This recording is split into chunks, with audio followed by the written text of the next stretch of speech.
Tonight, breaking news, we turn to Jen. Hey, Dave.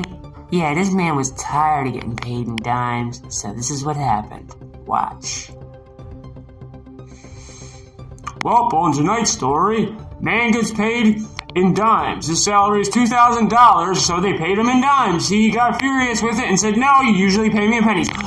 Well, yeah, usually they pay him in pennies. Instead, they paid him in dimes, and for some reason, the guy freaked out.